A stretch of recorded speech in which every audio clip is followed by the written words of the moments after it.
Damn, that was one good Friday the 13th movie. In 2009, the Friday the 13th franchise got rebooted with, you can either call it a remake or you can call it a reboot. But in 2009, Jason was back. And he was pissed. Let's get into it, guys.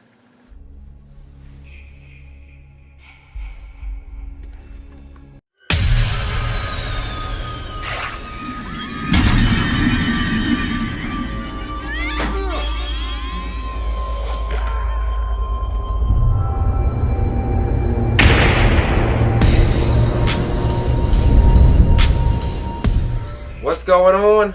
Welcome back to another review for FACCI'S Horror Movies and More. And on this fine day, I'm talking about one of my favorite Friday the 13th movies. I'm talking about 2009's Friday the 13th, starring Jared Padalecki, Danielle Panabaker, Willa Ford, and Derek Mears as Jason. This movie gets a lot of heat. Like, a lot of fans do not like this movie at all. They think it's garbage, they think it's trash. I am on the opposite end of that spectrum. I know Cody Leach loves this movie. This is very high up on his ranking list. And I totally agree. It is way up there on my ranking list, which I can't wait to get to. But Jason Nike, coming in November. Looking forward to that. He has a great channel over there.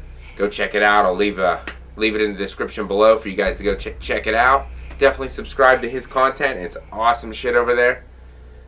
And we're going to be doing some collaborations here pretty soon, so it's going to get pretty cool.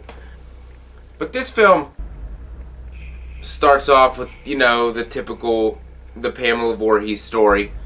It's obviously not the full-length film like the original Friday the 13th from 1980. It's just clips of the final scene, fading in and out with the credits, when Mrs. Voorhees is explaining about Jason, that's her son, and they should have been watching him every minute. Then the counselor fights back, cuts off her head, just like the original, except for it got a little gritty, kind of like Texas Chainsaw kind of tone to it. That's because this was created by Platinum Dunes, who also made the Texas Chainsaw Massacre. So that was a good remake, so there was a pretty damn good chance that this one was going to be a good remake, and I definitely dug this one a lot compared to a lot of the other remakes that are going on. Honestly, then once it gets past that beginning sequence with Pamela, you see little Jason picking up the locket and whatnot, and the machete. Cuts to 20 years later with a fresh set of, I'm assuming they're not teens. They look more like young adults. They were going camping. They were actually going looking for some weed because they heard there was a weed crop up there, because my man Jason is now a weed farmer as well, and he gets pissed when people try to steal it. But they growing up there for the camping, and you think these are the kids that we're going to follow throughout this entire movie. And you would be wrong, my friend, because these people don't make it out of the first 20 minutes. But the first 20 minutes of this movie, so intense. This is when we got Baghead Jason. He's setting bear traps in the woods. He does the iconic sleeping bag kill from part 7, except for in this one, switches it up, ties the girl up in the sleeping bag, and then roasts her over the fire like a delicious marshmallow. So that was a unique take on that kill. Another badass kill in the opening sequence is the machete face smash. Jason comes running in, bam, right in the face of that dude, and then kicks his head off and pulls the machete out. So you're getting a quick 4 kills to begin this movie.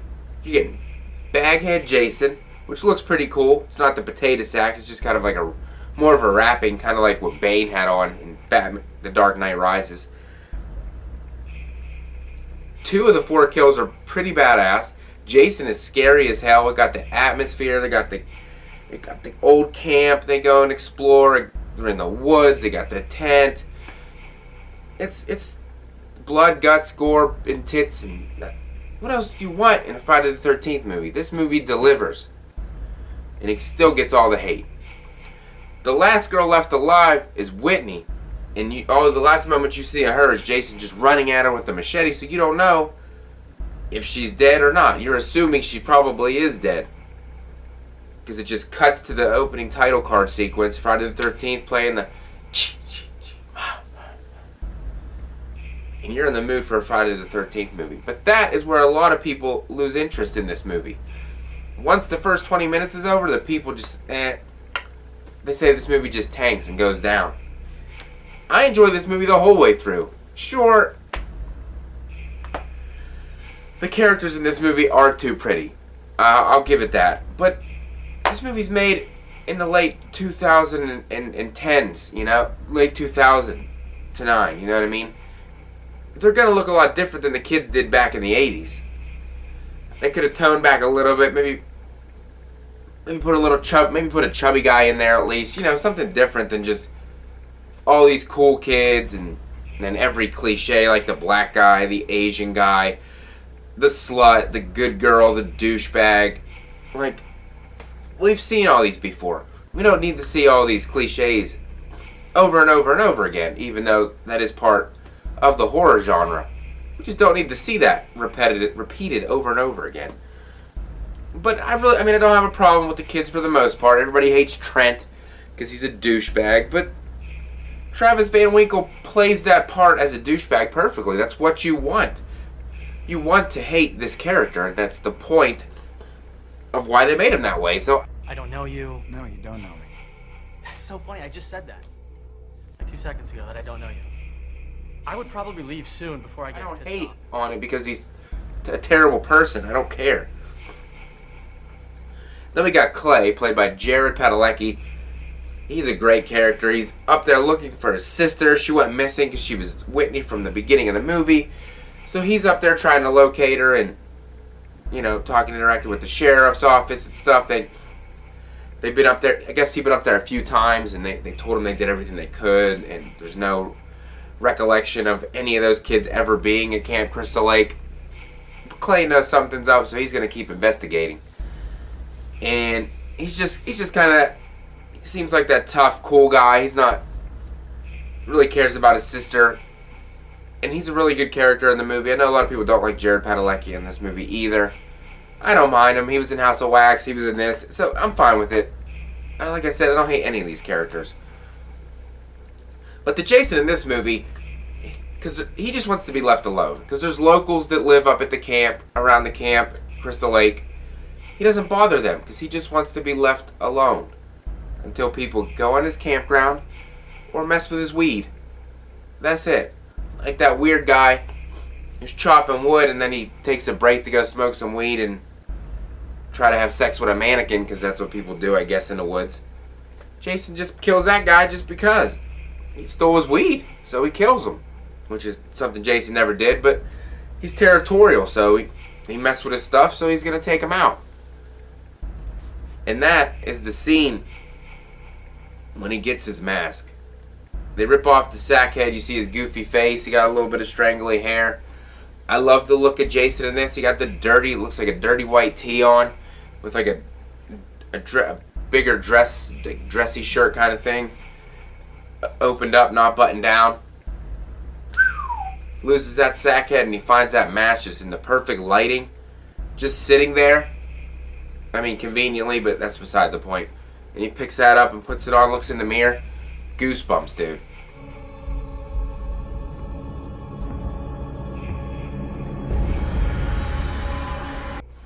Goosebumps. We haven't seen that since Freddy vs. Jason, and that movie left a sour taste in our mouths. And then we get this. And Jason looks menacing. He's an outdoorsman. He's a huntsman in this one. He's building underground tunnels, putting traps out, you know, tripwires and stuff to let him know people were there. This Jason is smart as hell. This ain't the dumb, I'm just going to slash and, you know, Jason. This is the thinking Jason, and that makes him even more scarier because he knows exactly what he's doing. Every time, and then it'll show a shot of Whitney, the girl from the beginning that we thought got killed. She's actually alive. And that's another thing that people don't like about this Jason, that he kept like a prisoner. He kidnapped her. But the only reason he kidnapped her is because she was wearing the locket with his mother's picture in it, and he thought that she resembled his mother. So that's the only reason that he kept her alive. And every time he'd go past her, he'd picture his mother when he saw her. And he kind of seemed like that. He loved his mother, and I think that's the only reason he keeps this girl alive. So it doesn't really bother me that he did that. It's just a new take on this legendary tale, and I don't really think it's that big of a deal. This is a different kind of Jason with more of a brain than any Jason we've ever had before. So it just doesn't bother me one bit. The nighttime scenes in this movie are perfect. They're not overlit. You know they're not shining no spotlights on people. It looks like natural moonlighting in the woods. They're not overlighting people's faces. It looks perfect. The atmosphere is perfect in this movie. The cinematography is perfect. Could have focused a little bit more on the light on the lake itself, but I'm fine with it. A scene that I liked because I liked looking at it, but it was way too long, was the Bree and Trent sex scene. It seemed to last for at least 10 minutes. We don't really need to focus on that long. A couple shots here and there would have been fine, but not lingering all over it. When he's saying them corny-ass lines, like, your tits are stupendous, dude. You got perfect nipple placement. Yeah, she is one good-looking chick, I'm not gonna lie, but we don't need to see 10 minutes of a porno in this Friday the 13th. Just a couple clips, couple boobs here and there. It's fine. I just thought that part dragged on a little bit, so that was a negative for me. As this movie continues, he takes out all the new kids that went up there one by one. One of the deaths that I liked a lot was Lawrence. He went to go check on his friend in the shed, and Jason got to him. Jason threw that axe at his back, left him out there for bait. Nobody bit on the bait, so he flips, picks him up, slams him. He's back right on the ground, the axe pops right on his chest. Badass kill. Pretty damn original. Never seen Jason do it like that before, but I did appreciate it. I did like that kill. Bree's death was also badass. Whenever she's in the bathroom and Jason is behind her and the camera zooms in on Jason's face. It looks so menacing and powerful and shit. Then he slams her on the frickin' antlers of the deer hanging on the wall. Throwback to Silent Night, Deadly Night, by the way. Badass kill. This Jason don't play games. These people are trespassing on his shit, so he's getting rid of them. Oh, another death that we all love is Trent's, as he screams like a little bitch, running through the woods until it stops at that tow truck, and the tow truck driver's waving him up, but he's too dumb, shining the flashlight on the guy, knowing damn well he ain't Jason. And then Jason pops up beside him, sticks that machete right through him, all the blood squirting out, then slams him on a spike on the back of the tow truck, and everyone was clapping because it was time for Trent to die, and we all loved it because everybody hated him. But that was another cool death. I really do like this Jason. I think Derek Mears is one of the best portrayals of Jason we ever got. I think he's better than Kane Hodder. Sorry if you fans don't like to hear that, but that's just my opinion. A death that did surprise me. Obviously, this was a spoiler-filled review because this movie is over 10 years old. When Danielle Panabaker's character died, I did not see that coming.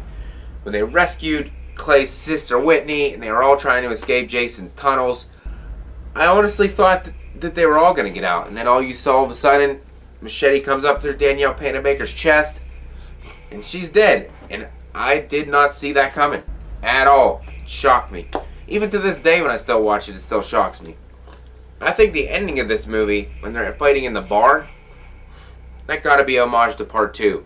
When Paul comes in to save Jenny and he's fighting Jason, knocking him off the sides of that barn and that shed. In this movie in the barn, it's like the same thing. Clay and Jason are going at it. Clay's giving it his all, man. He's slamming Jason up against the walls and shit. He's actually doing a pretty decent job of fighting back because Jason's badass in this movie and pretty damn big. But Clay's a big dude as well. I love that whole entire scene. It was like a combo of part 2 and part 3 with the barn scene. All the things that happened to Jason in that scene. When Whitney tricks him with the locket, pretending to be his mother again. Jason! He stops and looks at her and whatnot, just like in part 2. Jason's demise in this one, you think he's really dead though, because he's a human in this movie.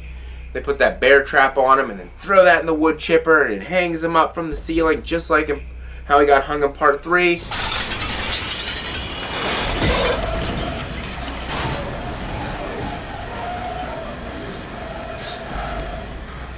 But this makes sense though. The board's obviously rotted, so it breaks and he falls.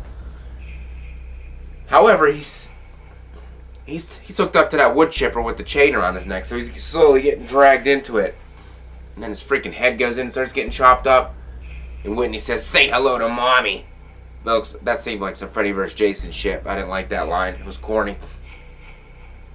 But they stab Jason and then he goes in a wood chipper and you think, shit, his whole body's gonna get chopped up, right? No. Instead of calling the police, getting some authorities out there, they take his body off the chain, wrap it in a cloth, and go carry his big ass to the freaking lake. And then kick him in. Why would you do that? That's the part that gets to me. The last like 3 or 4 minutes. Why you do that? No reason to move Jason's body, carry him to the lake, and kick him in, and then drop his knife in and machete. Why? It's not necessary. You wouldn't do that. You'd call the cops. You'd make sure he's dead. You're not gonna freaking unattach him. He wouldn't have got up. He was chained to the wood chipper. And then they gotta do like the first original couple Friday the 13th. We gotta have that final jump scare with Jason jumping through the dock and pulling her down. Fades to black. This movie would have got a better rating for me if it would have cut out that last couple minutes. Just so Jason going into that wood chipper, and then the screen fades to black, and that's it. You don't know. You assume Jason Voorhees is dead. We don't need to see him jumping through the dock. Like, all them jump scares from the first couple. We don't need to see that. Just cut it off at the wood chipper scene after he gets killed in the barn, and that's it. End of the movie. If he comes back, he comes back. If he don't, he don't. But they didn't need to add that in there. But overall, I enjoyed this movie a hell of a lot. It's always a fun time. It's always one of my favorites to watch. It has everything you want in a Friday the 13th. It got a badass Jason. It got cool kills. Got good atmosphere. Got good music. Good soundtrack. Honestly, for this one, I would give this a 3.75 out of 5. It's one of my highest ranked Friday the 13th films. Like I said, can't wait to do my rankings. It's going to be badass. Looking forward to it. So if you're looking to see Jason be a little bit smarter, be an outdoorsman, be a hunter, a woodsman, this is definitely the Friday the 13th for you. So definitely give it a look. Just by the way, guys, past 100 subscribers, climbing more and more every day. I appreciate everybody that subscribes to the channel, everybody that supports me and what I do. I know it's just mediocre content, but I enjoy doing it, and I hope you guys enjoy watching it. So let's go ahead and build this channel up to, let's go to the next plateau. Let's get up there to 200 subscribers. So hopefully like and share this video. You enjoy my content, and I will definitely be seeing you in the next one, since I wrapped up my Friday the 13th review series. Now I just gotta wait till October to review Never Hike in the Snow, and then the rankings will come in November. So let me just tell you guys one thing. Have yourself a scary day.